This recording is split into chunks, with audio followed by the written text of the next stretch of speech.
I love to use colored pencils to color my stamped images with. They add a lot of interest and intricate details to all sorts of images, but especially flowers. Today I'm sharing a simple coloring tutorial featuring Pretty Pink Posh Magnolia Flowers stamp set and Chameleon Color Tones pencils. Hi everyone, I'm Yana Smakula and I'm hoping you love this video. If you do, please give it a thumbs up and subscribe to my channel. Ring the bell too to be notified of every new upload. Here I selected 2 flower images from the Magnolia Flowers stamp set from Pretty Pink Posh, and my plan is to stamp them in black ink onto craft paper, color with pencils, and then re-stamp the flower outlines with black ink again for a nice crisp black line. This is why I'm using a stamping tool to be able to re-stamp these images in the same spot once I'm done coloring. You can skip this step and stamp your images using a clear block and perhaps outline the image boundaries with a black pen, or even skip reapplying the black outline altogether.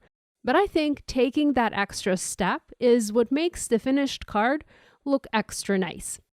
If you do use the stamping tool, remember to keep the stamps in the tool and not remove them. And I've done that in the past. Like I mentioned, I want to use Chameleon Color Tones colored pencils for my coloring today. This is a new to me product, something that I came across when visiting CreativeWorld show in Germany this winter. I was intrigued by these pencils because they are double-sided. So one pencil has 2 colors built into it. For example, a light pink and a dark pink. I have a 25 pencil set. Because the pencils are double-sided, this gives me 50 colors, plenty to choose from to create beautifully colored images. These pencils come in a nice display case, and I found them to be very easy to use. There's a booklet included with the pencils with some basic information. Now, I always like to test my pencils before I use them. So here I picked a few colors that I thought would work well for my magnolias, and then I colored them in a piece of craft paper to see how the colors would look on this paper and how they would blend. A test like this will only take you an extra minute or 2, but it will save you from disappointment if you happen to pick the wrong colors and start coloring with them right away. Now here's a look at the colors that I picked for my card today. It's 2101 pear and 2102 basil colors for the green pencil. 101 soft white. There's also cream, but I'm only going to use white today. Next, I have 801 lychee and 802 strawberry. And finally, 901 warm pink along with 902 plum. I prefer to color with colored pencils on non-white paper, as when I'm coloring on white, I can always use my transparent coloring mediums, such as Copic markers, for example. These pencils are opaque or semi-opaque, and that means that I can color with their help not just on white surfaces, but on dark surfaces too, and still have beautiful, vibrant results. The paper that I'm using today, by the way, is Nina Desert Storm 80-pound cardstock. As I color, you can see me test each color off to the side. I've made it into a habit of doing so to make sure that I'm happy with the colors that I pick. Now, even though each pencil has 2 shades, that doesn't mean you have to use only those 2 shades for your coloring. Here I'm using a white pencil and light shades from 2 different pencils to color the petals. I'm also going back to the darker shades of my pencils to add deeper shadows and add beautiful dimension to these flower petals. I love using colored pencils for images like these, as I can sharpen my pencils to a very fine point and have the smallest, finest stroke details on my petals. This is something that I can't really achieve with Copic markers. The tip of the marker is just never that fine.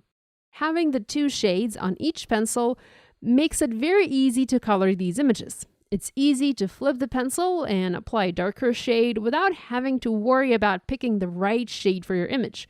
The work has been already done for you.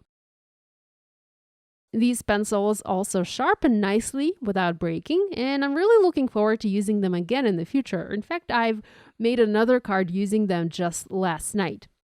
Once my coloring was done for the most part, I went back and added some fine detail using the darkest pencil or the darkest shade to deepen the shadows. I also forgot to mention, but I used a yellow pencil to color the flower center on the small open magnolia. Next, I placed the image back inside my Misty tool. I made sure that nothing shifted. I inked up the stamps with black ink and re-stamped the black outlines to make them crisper. And you can see a clear difference now. This re-stamped image looks so much better. There are coordinating dies available, so I used mine to cut these gorgeous magnolias out.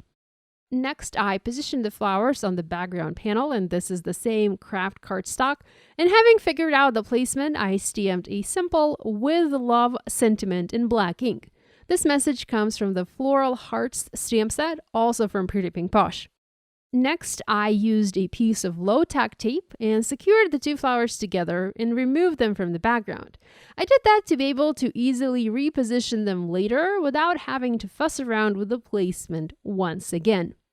Now, to spice my background up a little bit, I added some splatter.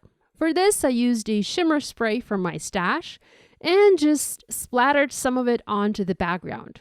The spray looks almost white, the drops look almost white on the paper, but once the spray dries, it will be more of a clear with a lot of shimmer mixed into it.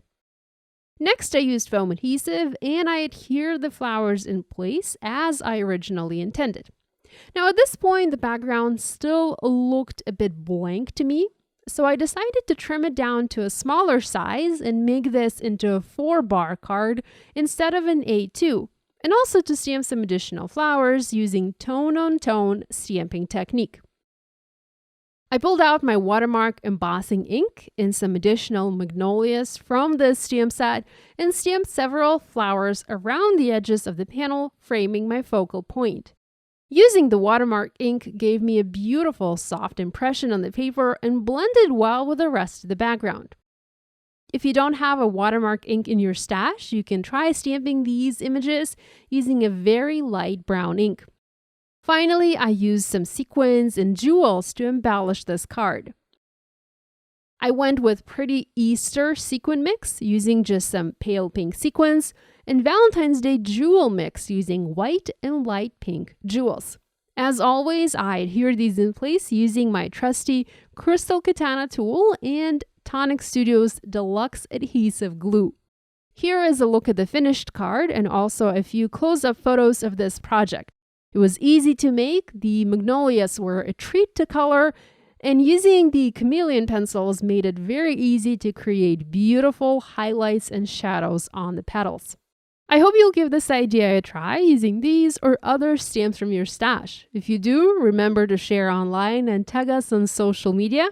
We always love seeing what you guys are making. On the screen, there is a link to a playlist with all of my videos featuring pencil coloring. Subscribe now not to miss any new card making tutorials. Thanks for watching. I'll see you next week.